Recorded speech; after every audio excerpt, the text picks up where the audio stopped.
Ассалаумағалейкум құрметті көрермендер. Менің есімім Ташен Мұхаммедәли, жедел жәрдем қызметкерімін. Бүгінгі айтылатын тақырып эпилептикалық ұстама, яғни құрсу ұстамасы. Көпшілігіңізге түсінікті тілде судорога. Судорога кезінде дәрігерге дейінгі көмек, осы туралы айтатын боламыз. Яғни сіздер көпшілік сауда орындарында, асханада, немесе көшеде, немесе тағы да басқа орындарда бір адамның аяқ асты есін жоғалтып, аяқ қолының құрысып жатқанын көрген боларсыздар. Бұл көрініс әрине сіздер үшін, көпшілігіңіз үшін өте қорқынышты болуы мүмкін. Дәл осы кезде дәрігерге дейін қалай көмек көрсетеміз, сол туралы айтатын боламыз. Видеоға лайк басып, каналға тіркеліп кетіңіз. Дәл осы құрсу ұстамасы, яғни судорога, қандай себептерден болады, не себепті пайда болады адамдарда, сол туралы айтатын боламыз.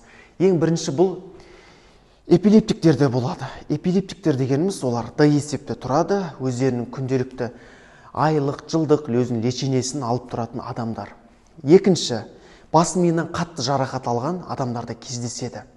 Бұрындары соққы алып, ұзақ уақыт емделмей жүрген адамдарда, немесе ем қабылдап жүрген адамдардың өзінде кездеседі. Ал үшінші құрсу ұстамасы кімдерде кездеседі? Әрине, дене температурасы қатты көтеріліп кеткен жағдайда, немесе дене температурасы аяқ асты түсіп кеткен жағдайда, яғни тоңу болады адамдарда, сол кезде кездеседі.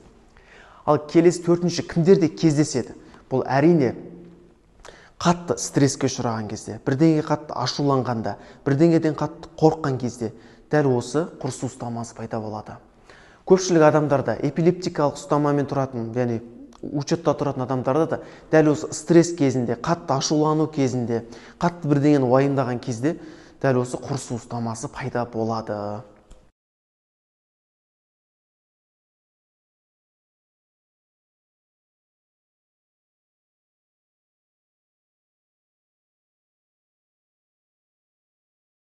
Яғни бұндай жағдай бәріңіздің басыңызда кездесіп жатады.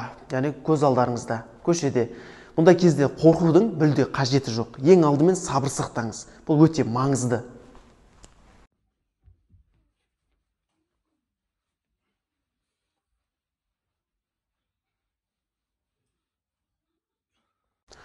Құрсу ұстамасы кезінде көпшілік адамдардың жіберетін негізгі қателіктері. Өздеріңіз видеода көргендей, ең бірінші құрсу ұстамасы басталған кезде қолдарына қасық ұстап, аузын ашып, яғни қасықтың көмегімен тілін ұстап қаламыз деп ойлайды. Бұл қате пікір, бір сөз айтқанда. Біріншіден, сіз науқастың аузына жарақат алып келесіз. Екіншіден, науқаста құсу рефлекс пайда болады. Бұл кезде міндетті түрде іштегі тамақ сыртқа шығатын жағдайда, яғни тұншығу пайда болады, яғни асфиксия пайда болады. Сол үшін бұлай мүлде жасамаңыздар, қажет емес. Ал ендеше, құрсу ұстамасы кезінде дәрігерге дейін қалай дұрыс көмек көрсетеміз? Ал ендеше кеттік. Құрсу ұстамасы, яғни судорога басталған кезде ең бірінші науқастың қауіпсіздігіне баса назар аударамыз. Жанындағы заттар оның үстіне құлап кетпеу керек. Екіншіден, қандай да бір жұмсақ затты науқастың басының астына қоямыз. Және науқастың басынан жарақат алмау керек. Үшіншіден, науқасты бір жақ шетіне бұрып ұстап тұрамыз. Яғни ұстаманың уақытын қарап, аяқталғанын күтеміз. Ұстама 4-5 минутқа дейін созылуы мүмкін, ары кетсе. Ұстама аяқталғаннан кейін науқасты бір жақ шетіне бұрып жатқызамыз. Және жедел жәрдемнің келгенін күтеміз. Жедел жәрдем келген кезде барлық болған жағдайды баяндап түсіндіреміз. Құрсу ұстамасы аяқталғаннан кейін, яғни зардап шегуші науқас не болғанын өзі мүлде білмейді. Яғни есеңгіреп тұруы мүмкін. Бұндай жағдайда есте сақтаңыздар. Науқастың өзі сұрамайынша мүлде су беруге болмайды. Бұл үлкен қателік. Және сонымен қатар құрсу ұстамасы аяқталғаннан кейін жедел жәрдемнің келгенін күтеміз. Мәселен, көпшілік орындарда мынандай сұрақтар болуы мүмкін. Құрсу ұстамасы кезінде дәрігерге дейін көмек көрсеткенде басын неге бір жағына бұрып тұрмаймыз? Бұрын бізге солай үйреткен. Неге аузынан тілін ұстап қалмаймыз? Бізге солай үйреткен. Яғни бұл көпшілік адамдардың, ғалымдардың зерттеп келіп, ең қауіпсіз деп тапқан түрі. Яғни ең тиімді деп тапқан осы көмек болған тұғым. Яғни бір жақ шетіне бұрып ұстап тұру. Бұл біріншіден қауіпсіз.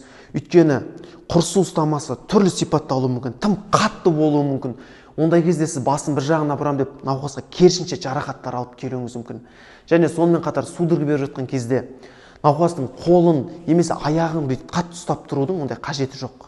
Керісінше жарақаттар алып келесіздер онымен де. Ол сіз ұстап тұрғанға ол бірден басылып қалмайды. Және сонымен қатар құрсу ұстамасы болып жатыр бір адамда. Сонымен қатар аузынан көпірек ағып жатыр. Бұл дегеніміз, яғни ол эпилептик. Эпилептиктерге тән жалғыз белгі осы. Құрсу ұстамасы болады, сонымен қатар аузынан көпірек ағады. Бұндай жағдайда жедел жәрдем, яғни құрсу ұстамасы аяқталғаннан кейін науқасты шалқасынан жатқызуға болмайды. Бір жақ шетіне бұрып ұстап тұрасыздар. Жедел жәрдем келгеннен кейін өздерінің медициналық көмектерін көрсетеді. Видео ұнаған болса лайк басып, комментарий жазып, және өздеріңізді қандай тақырыптар қызықтырады, соны комментарийға жазып кетіңіздер. Қош, сау болыңыздар.